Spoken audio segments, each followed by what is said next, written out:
Time again for Doc Jacques, your Addiction Lifeguard podcast. I am Dr. Jacques de Bruckert, a psychologist, licensed professional counselor, and addiction specialist. If you are suffering from addiction, misery, trauma, whatever it is, I'm here to help. If you're in search of help to try to get your life back together, join me here at Doc Jacques, your Addiction Lifeguard, the Addiction Recovery Podcast.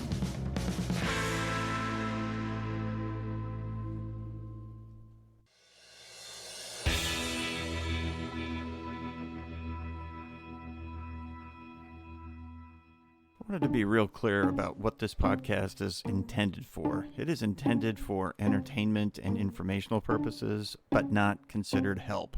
If you actually need real help and you're in need of help, please seek that out.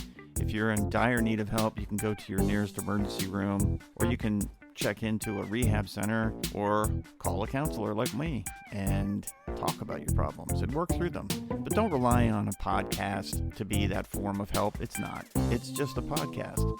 It's for entertainment and information only. So let's keep it in that light, all right? Have a good time, learn something, and then get the real help that you need from a professional.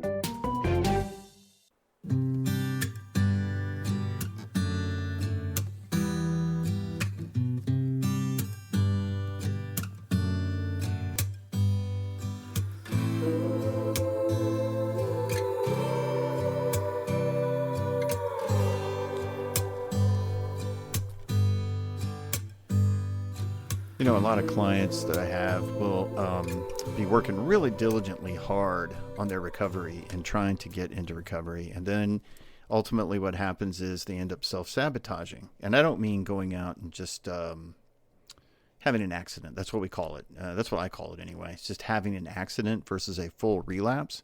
So when somebody has an accident, what they do is they go out and they just drink that day or, you know, get high that day.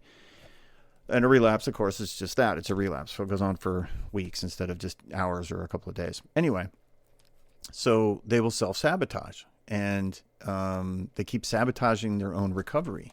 Not just themselves, but their actual recovery. And so the self-sabotage is something that almost everybody struggles with that I've experienced. And it doesn't mean that they're weak or they're doomed. It just means that this is part of the recovery process. I try to build that into people's experience in recovery and explain to them, hey, man, this may be happening to you or may happen to you in the future, but, you know, you're going to probably experience it at some point. So you got to be sure you're open and honest about it. And that's what we try to aim for in recovery is open, honest recovery. And usually recovery is not something that looks like we think it will. So let's talk about self-sabotage, shall we? So maybe it might help if you really understood what that looks like. What does self-sabotage look like? Let's see. Avoiding meetings, either refusing to go to meetings or just avoiding them when things are hard or you're, you know, feeling like you want to use and you avoid a meeting. Skipping therapy, dropping the use of accountability partners, people that, you know, you're working with or peers in recovery. And that happens a lot. The avoiding meetings and the skipping therapy, that's one I always look for. When somebody comes in and they're working with me for, you know, 2, 3, 4 months, and then they miss a meeting. Okay, you missed your appointment. Maybe you told me you couldn't come, and then you don't. And then the next week you just don't show up. And then you show up again and you give me some half-hearted excuse or reason for not coming. And then, you know, you come for another 2 and then you disappear for 2 or 3 or 4 weeks and then you come back. And that for me is a real red flag. I see immediately what's going on. It's funny because people I'm working with, they never quite get it. They think they're the first people doing this or whatever, but they're not. So skipping therapy, avoiding meetings, dropping accountability partners. Like these are people that I talked to that were in meetings and maybe I switched meetings so that I didn't have to talk to that person anymore, or I just quit talking to them or that period. Putting yourself in situations that you shouldn't be in. That's another one. Going to the bar and sitting there. I had somebody just recently have a situation where they would just go to the bar and sit and drink a Diet Coke instead of drinking alcohol. And they were saying, yeah, but I'm not drinking. And so you're hanging around in an old place, and you're talking to people that you were talking to and hanging around with when you were drinking or getting high. That's a self-sabotaging move right there. And then there's that voice in your head, that critical voice in your head. And usually it's along the lines of something like, you don't really deserve to be sober or clean because look at what the bad person that you've become or that you were, all the things you did.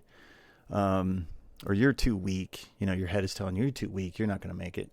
You can't do this. You're going to fail. And, those kinds of things, especially if you're saying those things in the old places, with the old people you used to hang around with, and you're not saying it out loud to the people that are in the recovery community, that are your friends, man. They want to help you. And that's part of the recovery process. Is learning how to be more open and honest. And I talk about honesty all the time. So being honest, right? So there are a lot of different things that you can do that would be self-sabotaging, self-destructive in your recovery that will derail it. I've talked about this one quite a few times. A person who they go to the conference. It's for professionals. Oh my gosh, it's the conference. It's that conference, that out-of-town conference. Everybody goes to the conference. I know I'm speaking too generally, but everybody goes to the conference to go have a good time, right? So they're drinking, and that's usually the focus of it. But in some places, it's drinking or smoking weed. And they go to the conference because they think, oh, I'm in Vegas, because Vegas is the worst one. But they go and then they start hanging around people, and then sure enough, they're off to the races. So why is it that people who have addiction do this? Why do we do this? Well, fear, shame, familiarity, illusions of control, things like that. So fear of success, fear of failure. Change feels really dangerous and bad. So it can be a fear of success. If I get clean and sober, I'm going to risk failing and relapsing. So I can't do this. And then you start with that self-sabotaging critical voice in your head that you're not going to make it, or you don't deserve this because you're a bad person. So the fear of success, which really is about fear of change. And many times when I talk to people and I say, hey, you know what? Maybe you're doing this because you're fear of success. They look at me like they were waiting for me to say fear of failure. And it's not fear of failure necessarily. It can be fear of success. Shame about your life, unresolved trauma. Hey, I feel bad and I feel uncomfortable and I don't know how else to deal with this. And so then you pick up the bottle, or you pick up the joint, or you pick up the needle. You snort a line, something that makes you feel not uncomfortable, you think, right? So shame is one about how you've been living, and the other one is unresolved trauma.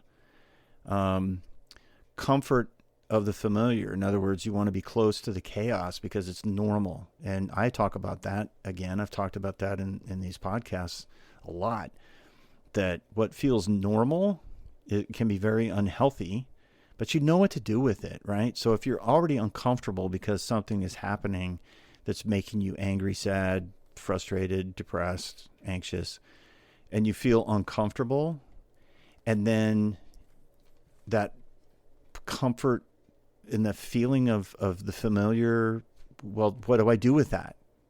Okay, well, I'll create chaos, right? So you self-sabotage. So you stop going to meetings, or you start hanging out with people, telling yourself you're not going to do it. You're not going to use, it's okay to be around these people because you need the chaos, right? So you're just artificially creating chaos. Or the illusion of control. I relapsed, and that shows that I am in charge. See, I'm still in charge, right? So I control this. And now, if you are not an addict and you're listening to this, that would make absolutely no sense. But for us who have addiction, no, that makes perfect sense. I'm controlling everything and I feel empowered. And that's a weird thing because we really do that.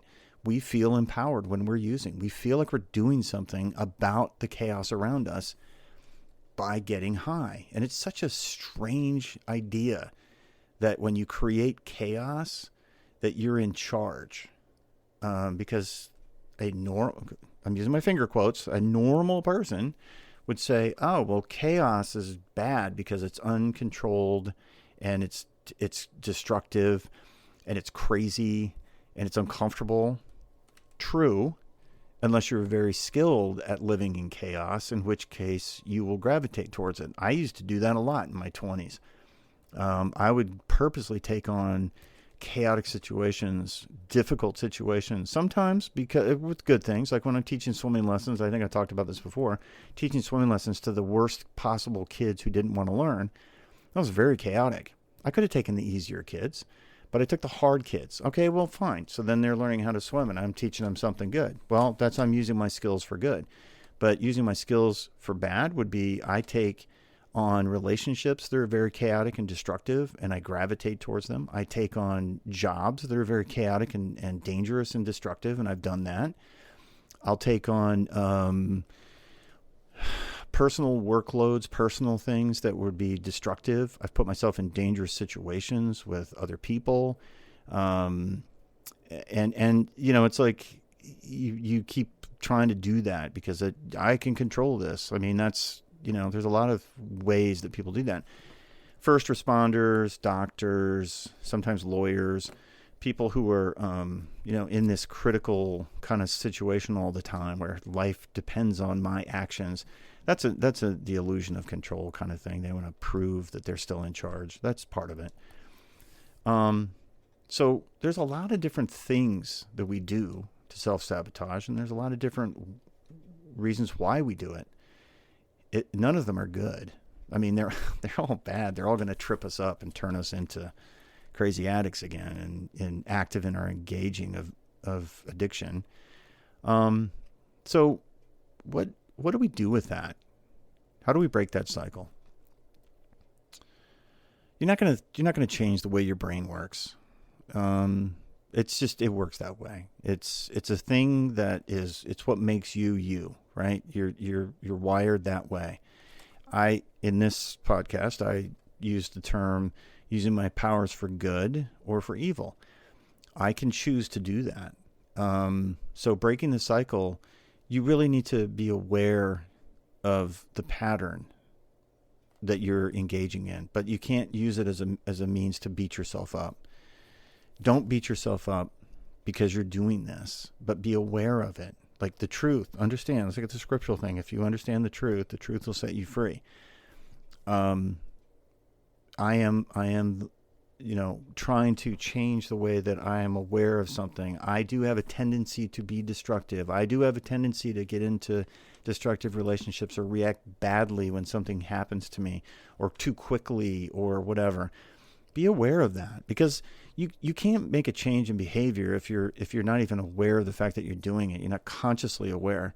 So notice the pattern, and do it in a way like you would if you were conducting a science experiment and you're becoming aware of it without beating yourself up. Just, this is what you do. Oh, I want to do something different. So the awareness part means you have to be consciously aware. So sometimes I have them buy those little tiny, little notebooks you can get that are, 2 by 5 or whatever. And when something's happening, write down, like, what caused me to act that way? Like, what were the triggers? What was my mood? How did I slip into it? Did somebody say something to me? Did it push a button? Like, what is that button? And so you have to be aware of what these things are. And so journaling them, in other words, writing them down. I almost don't like that word journaling because it implies that you're supposed to write long passages like you're Thoreau or something. No, you don't have to do that. Just write down just a line. Like, if you're in a relationship, my boyfriend, he talked badly. He told me I was whatever. Okay. That was your trigger. I woke up this morning and I was not in a good mood. Why? Because I'm overly tired. And so I became more reactive. And so I don't like that. It makes me uncomfortable. Understand what you're doing is you're writing down the triggers that are making you feel uncomfortable. That's the overarching thing, right? We use because we're uncomfortable. Uncomfortable can be any number of things, endless variety of things. Writing this stuff down can help you understand.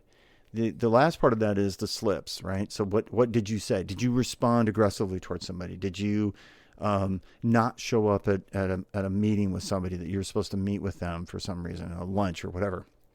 Did you just not respond to a text message that you should have responded to in a friendly way, but you didn't? Did you just kind of ghost somebody? Did you, whatever it is, like what was the slip? Not the usage, but what was your emotional slip? So writing down the triggers and your the triggers, the moods, the slips, the things that, happened. So, and again, you don't have to write a paragraph, just like a couple of lines to remind yourself. And if you are trying to then also engage in real recovery, you're going to be in therapy, right? So you can bring this up in therapy. You can bring in a little thing. I encourage people to do that in my practice. Like bring the little pad and write it down. So you understand, you have something to talk about with a therapist. So that leads me to the accountability part, right? So talk openly about these things. The truth will set you free. But if you're not speaking the truth, there's no freedom. So open conversation about it. Be fearless in your recovery. Fearless. So talk to your sponsor, your therapist, somebody in the recovery community, somebody you trust that you can be open with about these things is really important. So the accountability is you talking about it. It's not them telling you, oh, you're a bad person because you did that, or, oh, here's what you should do. It's not that. It's I'm saying it out loud and I'm allowing somebody to bear witness to it. So I'm saying it. So it's going from me to the person to God. I'm not gonna hide from the fact that I'm working on my recovery, right? So I'm a flawed person, but I'm seeking salvation, and I want to be open in that. I want to be open so I can receive salvation. So I have to be open and transparent. Otherwise, there's nothing to work on, right? So if you're not being truthful, you're not being open, there's nothing there. So talk to your sponsor, talk to some people in the recovery community that you can spend time with, talk to your therapist. And for me as a therapist, that's one of the frustrating parts is when people come in and they think all that I want to hear is the good stuff. And that's all they give me. How's it been going this week? Oh, good. And it's like, no, you got stopped by the police twice. What do you mean good? This is the kind of stuff I run into. Like you had a massive fight with your friend and now you've cut your friend off. And I'll get that, but sometimes I don't get it until the last, 5 minutes of the session. They'll say, this is what I really wanted to talk about today. Well, why didn't you bring it up? I asked you how you were doing, and we spent 50 minutes talking about, what you've been doing this week at work and whatever. And you had something you really seriously wanted to talk about, but you didn't bring it up. Why? Because it's self-sabotaging, you think. If I bring it up, it makes it real. If I bring it up, I have to admit to it. If I bring it up, it's true. Well, I hate to tell you this. It's true whether you say it out loud or not. But I will also tell you that when you say it out loud, the power of it diminishes because now you can have a different perspective. So the openness in your talking about it is where the recovery from that incident is. So let's talk about therapy. Therapy is a process where you're talking to a human being who's a clinician who's trained, and hopefully they have a lot of experience in recovery. They understand addiction. They're very, very oriented towards trauma and understanding it because that's what you really need as an addict. So dealing with the deeper wounds that drive relapse is what you talk about in therapy. And that's when you're having these conversations that are the hard ones. You're crying, you're angry. People in my office, they get very emotional, very angry, very sad. It's not a little bit, it's a lot. There are a lot of tears. There's yelling that goes on in my office. There's crying that goes on in my office. And that is appropriate. That is what you're supposed to be doing in therapy, right? So you deal with those deeper wounds, the deeper cuts that you felt, and the reasons you feel uncomfortable about the things that trigger you. So, powerless, abused, neglected, those kinds of things. And that's what you talk about in therapy, because that's from, of course I'm prejudiced because I'm a therapist, right? So I'm going to say that I think real recovery can happen when you start working on that. And that the only place you can really work on that is in good therapy. So it's really important that you find a good therapist that you connect with. But that's where you can really do I think some really good work on breaking that cycle of self-sabotaging. Okay, and so now there's another component, right? Because we talked about, we're talking about physical, like don't go to bars, don't hang out with your friends that are get high buddies. We're talking about intellectual, right? Be open, be honest. That's intellectual. Talk about the thing that bothers you. That's the emotion. So the last part is the spiritual or the faith part of it. So a common thing that happens with addicts is that they feel very isolated. They feel very alone. They're doing it on their own. And if you have any experience whatsoever with going to AA or NA or SA or any of the A's, we talk about you are not alone. And I can tell you from my own experience, having no family and struggling with that, and then finding that there actually is a father figure that was benevolent and cared about me and was watching over me, was a very, very weird experience, because I did not have that as a father. I didn't have that modeled for me as a father whatsoever. And not trusting my father. He was verbally abusive. He's an alcoholic.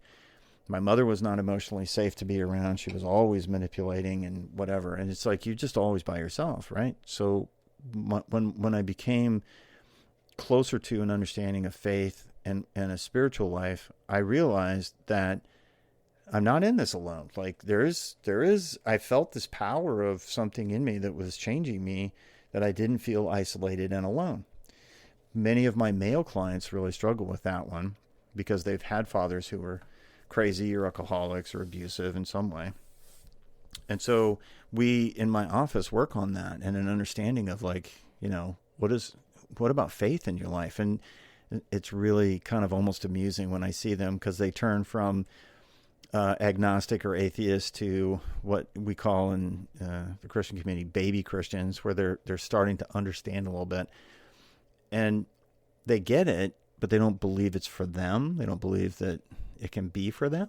And so it's a little bit strange to see them move that direction initially, because they hesitate and they fight it and they don't, but you have to remind yourself over and over again that you're not fighting this alone. It's a good battle, and the enemy wants to win. And the way it wins is by slowly beating you down and stripping you of things that are close and important to you: relationships, health, freedom, money, safety, housing, employment, things like that. So practice your faith, okay? The sabotage part of it usually equates to failure. Sabotage doesn't mean failure. It means there's some deeper thing that needs attention in you. And so when you're trying to figure out, how do I address this, understand there's a piece that's missing for you. And I don't know what that piece is, but you will need to find out what that piece is, whatever it is. But it doesn't mean that you failed.